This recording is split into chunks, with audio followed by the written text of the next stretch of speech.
Hello, everyone, and welcome back to the Heretical Heathen Podcast. It is I, the Trollman of Wisconsin, the wise wanderer, the all knowing Robert Knox. And today, we're going to talk about the Heathen Golden Dawn. Now, a reader of mine on Substack, or maybe a listener, I've been posting my podcast on Substack as well as other platforms. But anyway, this reader reached out to me. This particular person has also been working through the Heathen Golden Dawn program, and he came across some of the same frustrations that I did. And much like myself, he went to the source. He went to John Michael Greer, who sort of made his troubles feel less troublesome. Now, despite it being very taboo in heathen spheres, I have been very open about my ceremonial magic practice. And this listener got into it as well, and he asked me if I could do an episode focused on things that I actually enjoyed about the Heathen Golden Dawn program. That said, I am not yet through the program. I'm only in the second grade. I could be further along, but I feel like people tend to rush through these kind of things because they want to be like an adept of some sort. They want to be like an enlightened guru right away, and that's maybe I'm just too old for it. I'm in like 30s and I don't give a shit. I just want to work on the basics. And to be honest, I really just enjoy the practice for the practice sake. Now, if you're a heathen listening to this, I'm sure you're familiar with bloats and prayers, maybe other some kind of practices. Maybe you do an utaseta, although something like an utaseta is very rare and not that many people do it. But the magic is new, and there's something about it that's fucking magical. I just finished up practice, my sort of daily practice before I came to record this episode. And when you really get into it, and I've been doing it for like a few years and I've made tweaks and I'm constantly changing things to see how they feel while keeping the structure intact. But something about this new edit, this new tweak, it felt more like I was dancing through a song rather than going through steps of a ritual. And this is new, and I really enjoy it. So even though I've been doing these things for years, something like that is just brilliant and magical, and you never know what's going to happen. That said, I'm kind of getting off track. I need to focus on, or rather, I want to focus on what I enjoy thus far about the Heathen Golden Dawn. And one of the things that comes to mind first is what I'm going to call an initiation into a current. Now, some of the Golden Dawn guys get very touchy when you say you're initiated if you're not in the original system. And that's why I want to emphasize that this is not the Golden Dawn proper. This is like a river going off from a main body, which arguably the Golden Dawn is also a river going off of another body. And these things are all constantly in flux and changing. But there's something about this magical practice, despite it not being the original, just like Thelema, just like the Celtic Golden Dawn, that will initiate you, in some sense, into a magical current. Now, some people might think, some people might argue, that you can do this through something like a bloat, through something like a prayer. And I've done those things, and I know from experience, that isn't true. You can bloat all day and be no closer to the magical current than you would be had you done something like a pentagram ritual. Now, some people might hear that and think that I'm shitting on bloats or doing quote-unquote traditional things, and that's by no means the case. I'm talking about a very specific kind of thing. Something as simple as a pentagram ritual can change your life if you do it all the time, preferably in the invoking. Stop over banishing. Comes from Crowley. It's not good from you. It's not good for you. I think I shared this anecdote on my last episode, but when I first started doing these pentagram rituals from the Heathen Golden Dawn, you're instructed to do the banishing and then do invoking for like a week and then banish for like 9 months, which is insane. Most people will report feeling down, feeling drained of energy. It's very common. I seen what appeared to be a ghost in my house. For some people, that might be a bit of a red flag. The alarm might be going off, but I've had sort of weird experiences my entire life. I have been involved in like ghost hunting teams. I've spent time doing meditations in graveyards in the woods at night. So I'm accustomed to like spooky things, and I often find that when they happen, it's best not to think of them. You just let it go. Have an experience and just let it go. And if you do that, when weird shit starts happening, it's easier to deal with. And that pattern, that letting go, when you see something creepy like a silhouette in your place, that pattern, it'll ripple elsewhere in your life. And maybe you'll learn when you're in a fit of rage that you're mad over nothing. What you're mad about is also a ghost. And so you should also let it go. Nothing is permanent, everything is changing. There are some other interesting effects from the invoking, especially if you get the vibration down right, which again, I don't have a teacher showing me how to do this. I sort of just have to kind of test things out, and I think I got the vibrations down. When you vibrate the sacred names, in the original Golden Dawn, it's kind of set up like a prayer. When you do this, even with the gods' names, it's not necessarily a prayer, but it should still have somewhat of a similar effect. And I noticed that during the vibrations, lights will show up like an after effect, like you're looking at a candle. And sometimes the boundary between your hand and the environment disappear and things become one for a moment. And so embedded in these pentagram rituals are moments of just non-dual awareness. A moment where you realize that, I mean, I don't want to say everything is one, but kind of. But just using that language makes me kind of want to vomit, but it's true nonetheless. There are these moments where out there and in here melt away, and you sort of just, I guess, become one with the universe, with Odin, with Gnungagap, however you want to think about that.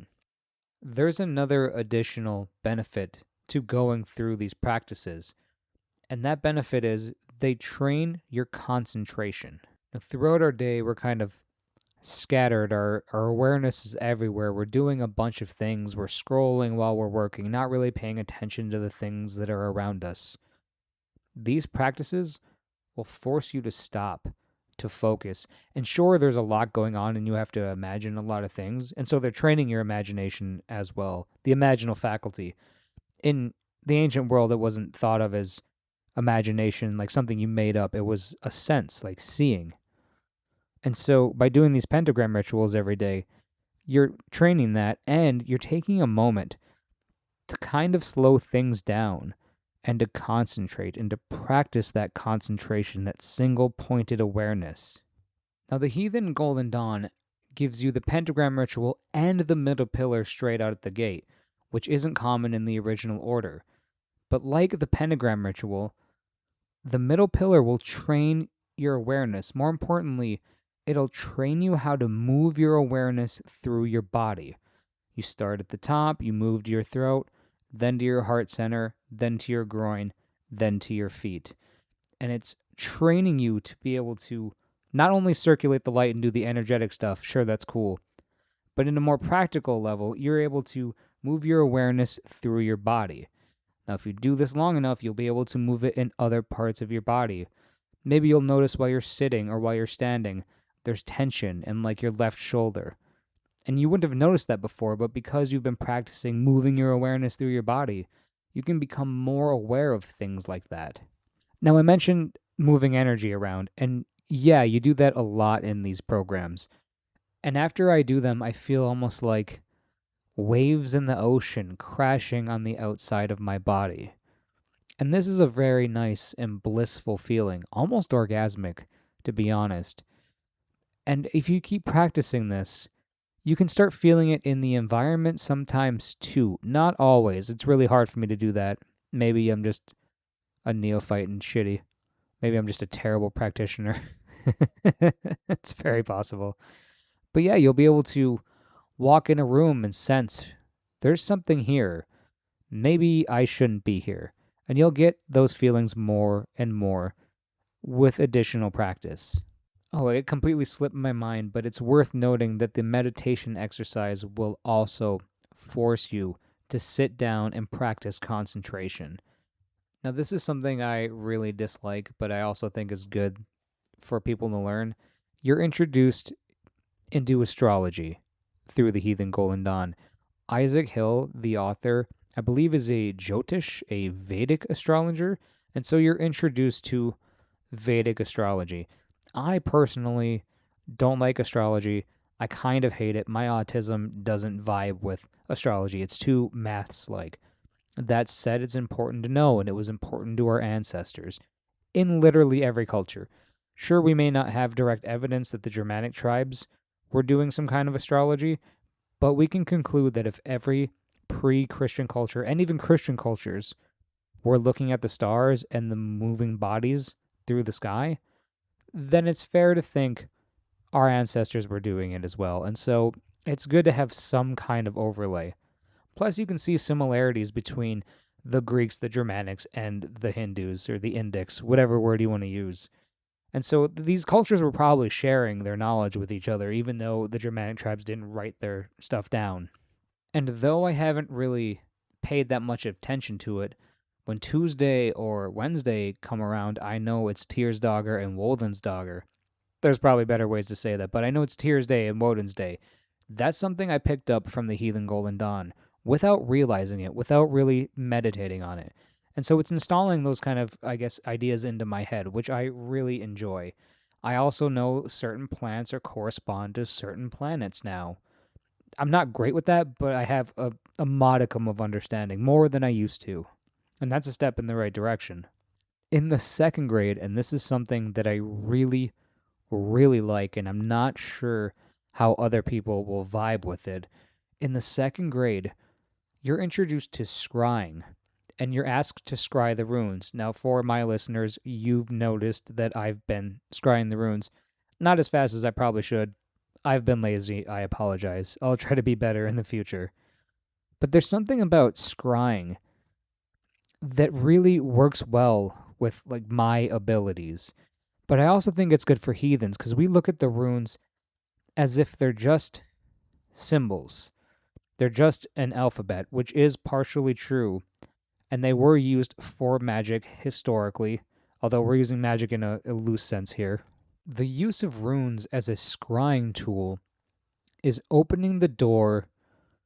How do I put this? It's opening the door to work with, let's say, Nordic or Germanic spirits, egregores, beings. Yeah, it's opening the door for that sort of stuff. And by opening that door, we can directly commune with the more than human world that the ancestors themselves would have been in communion with, rather than basing our entire religion, our entire folkway, on the writings of a Christian at the late stage of a heathen culture. And that alone, should be so important to heathens.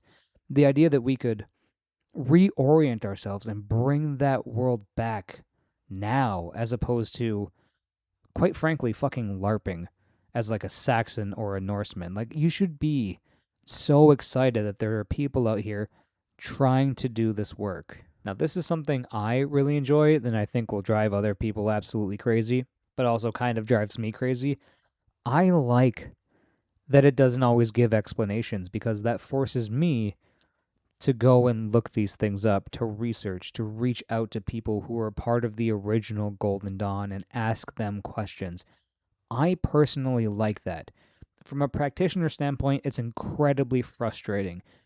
But from like a wisdom seeking, a sort of Odinic standpoint, if you will, that journey, having to wander through the realms and gain wisdom, at the end of the day, I really like that. Some of the essays in the book are great too. They really change the way you view things. One of my favorites is this idea that Odin hanging from the tree is sort of a way of talking about spirit, the gods, incarnating into flesh. Kind of sounds like Christ a little bit, doesn't it? The author notes that in some of the historical literature we have, men are often described as trees. Trees are used as kennings to describe men. And so we have this kenning that's often used, the tree from which Odin hangs from. And I'm like, well, what does that mean? Well, one interpretation is that he's literally hanging, he's going through a religious rite. Another is that, look, the Odinic spirit is incarnating into flesh, and he learns the mysteries by doing this. Now, that might be a bit of a heretical take, but this is the Heretical Heathen podcast, and that is what I do. And anything that's interesting, that makes you think, that reveals maybe a little more of the mystery, that's something for me that's worth pursuing. Now, of course, by going through a lot of this material, you're sort of going to get a splattering of a lot of the Western magical traditions with a Germanic overlay. You'll be introduced to scrying, the middle pillar, the hexagram rituals. You'll be introduced to consecrating items later on and conjuring spirits, or at least, like, let's say, the spirits of planets. And so you get a little bit of everything. And before I sign off, I also think that there's a real nature focus in the Heathen Golden Dawn that sometimes gets ignored by other magic programs, let's say. Like, a lot of people will be introduced to plants and their correspondences and what they're supposed to do. But the Heathen Golden Dawn also has meditation exercises, ways that you can work with and speak with the plants. Now, that's something you don't see very often. That's something I really enjoy. I think it's good for modern people to sort of reorient themselves and put themselves back into nature. And what you'll find interesting is the same thing you do by scrying the runes and going into that world, you do to speak to plants. Again, like the fantasy, the fantasia in Greek. I think that's the Greek. That's what allows you to journey into the spirit world. I don't know if journey is the right word, but I'm sticking with it. To journey into the spirit world and communicate with these beings. And that isn't just doing magic, waving a little wand around and chanting some words. That's changing your orientation and building right relationship with the more than human world that you're embedded in. So there it was, folks, and my dear listener. That's a whole episode dedicated to what I really enjoy about the Heathen Golden Dawn. And despite the fact that there's a multiplicity of stuff in the curriculum, I honestly don't think most of it's going to end up being that important. At the end of the day, a simple pentagram ritual, a middle pillar, and a prayer is probably going to do more for me and for you, dear listener, than conjuring spirits ever will. Now, as one goes through the program, one has to ask themselves, why am I doing this? What's the purpose? Are you looking to become powerful? Are you looking to have more control over the cosmos? Do you just find it fun because life is boring? It's a drag. Day in, day out, going to work. A little ritual here and there could spice things up. None of these things are good or bad. Going on power trips might not be great. That's how you turn into Crowley. I personally don't think that's good. Over time, I've found what I really enjoy is just doing the practice and dedicating them to the Allfather. Every pentagram ritual is a prayer to the higher. It's a prayer to Odin, to Wathan. It's a way that we can become closer to the deity. And not for selfish reasons because we want something, just because that's the thing we ought to do. Almost like an act of love and reverence. All that said, if you like what I do here, leave a like, subscribe, share this content, and thank you, dear listener, for reaching out and prompting this. And if you guys have any more ideas on what you'd like me to cover in the future, feel free to send me a message. Shoot me a message on Discord, Telegram, X, Substack. Doesn't matter. Let me know what you guys want. Part of doing this, and the hardest part of doing this, is just coming up with ideas.